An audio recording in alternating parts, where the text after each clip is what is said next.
रुको, रुको, रुको ज़रा अभी रुको। अस्सलाम वालेकुम दोस्तों।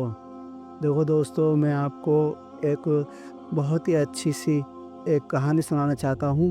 मेरी कहानी को सुनकर जाएँ। ये कहानी 2 दरवेशों की है, जो मैं आपको सुनाने के लिए चाहता हूँ। इस कहानी से आपको अगर कोई सीख मिलती है, तो हमें ज़रूर बताएँ, क्योंकि हम ऐसी ही इन्फॉर्मेटिव वीडियो बनाते रहते हैं। दोस्तों, आपको इस कहानी को सुनकर बहुत मज़ा आएगा। इंशाअल्लाह ताला आप सुनना और आपको बहुत ज़्यादा मज़ा आएगा।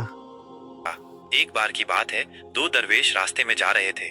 एक बुजुर्ग और अनुभवी था, तो दूसरा युवा और उत्सुक। बुजुर्ग दरवेश हमेशा शांत और संयमित रहता था, जबकि युवा दरवेश जिज्ञासु और उत्साह से भरा हुआ था। एक दिन वे एक नदी के किनारे पहुंचे। नदी बहुत चौड़ी थी और उसमें पानी भी काफी तेज बह रहा था। युवा दरवेश घबरा गया और बोला, मास्टर, हम इस नदी को कैसे पार करेंगे? बुजुर्ग दरवेश मुस्कुराया और बोला, बेटा, डरना नहीं चाहिए। जीवन में कई बाधाएं आती हैं, लेकिन हमें उनका सामना करने के लिए तैयार रहना चाहिए।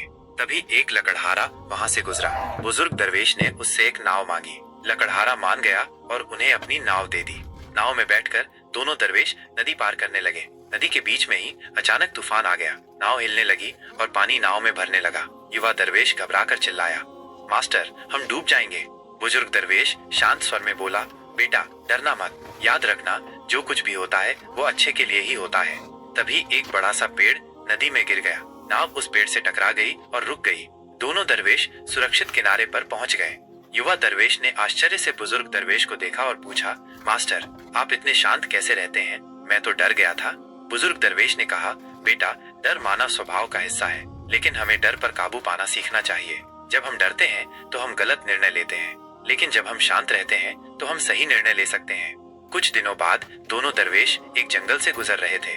रास्ते में उन्हें एक शेर मिला। शेर दहाड़ता हुआ उनकी ओर बढ़ा। युवा दरवेश डर के मारे कांपने लगा, लेकिन बुजुर्ग दरवेश शांत रहा। उसने शेर को देखा और धीरे से बोला, हे शेर, तुम बहुत बड़े और ताकतवर हो, लेकिन मैं भी एक इंसान हूँ और मैं भी लड़ सकता हूँ। शेर कुछ पल के लिए रुक गया और फिर धीरे से जंगल में चला गया। युवा दरवेश हैरान रह गया। उसने बुजुर्ग दरवेश से पूछा, मास्टर, आपने शेर को कैसे डराया? बुजुर्ग दरवेश ने कहा, बेटा, डर दिखाकर किसी को डराया नहीं जा सकता, बल्कि आत्मविश्वास दिखाकर ही किसी को डराया जा सकता है। जब हम आत्मविश्वासी होते हैं तो हमारे शत्रु भी हमसे डरते हैं। इस यात्रा के दौरान युवा दरवेश ने बहुत कुछ सीखा। उसने सीखा कि जीवन में कई मुश्किलें आती हैं, लेकिन हमें उनका सामना करने के लिए तैयार रहना चाहिए। उसने सीखा कि डर को दूर करने का सबसे अच्छा तरीका है शांत रहना और आत्मविश्वास रखना। कई साल बीत गए। युवा दरवेश एक बुजुर्ग हो गया और वो भी अपने गुरु की तरह ही शांत और संयमित हो गया। वो लोगों को जीवन के मूल्यों के बारे में सिखाता था। एक दिन एक युवक उसके पास आया और बोला, मैं बहुत दुखी हूँ, मेरी जिंदगी में बहुत सारी समस्याएं हैं।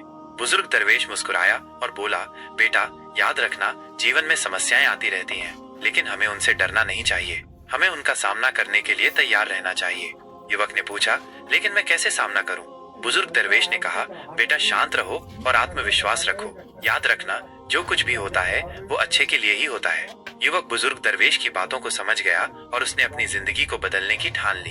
ये कहानी हमें सिखाती है कि जीवन में हमें हमेशा आशावादी रहना चाहिए और मुश्किलों का सामना करने के लिए तैयार रहना चाहिए। हमें कभी भी हार नहीं माननी चाहिए।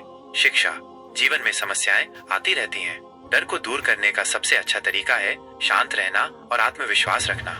जो कुछ भी होता है वो अच्छे के लिए ही होता है। हमें हमेशा आशावादी रहना चाहिए और मुश्किलों का सामना करने के लिए तैयार रहना चाहिए। यह कहानी विभिन्न उम्र के लोगों के लिए प्रेरणादायक हो सकती है। यह हमें सिखाती है कि जीवन में सफल होने के लिए हमें धैर्य, दृढ़ता और आत्मविश्वास की आवश्यकता होती है।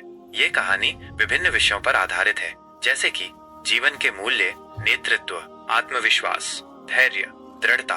ये कहानी विभिन्न प्रकार के पाठकों के लिए उपयुक्त है, जैसे कि बच्चे, किशोर, युवा, वयस्क।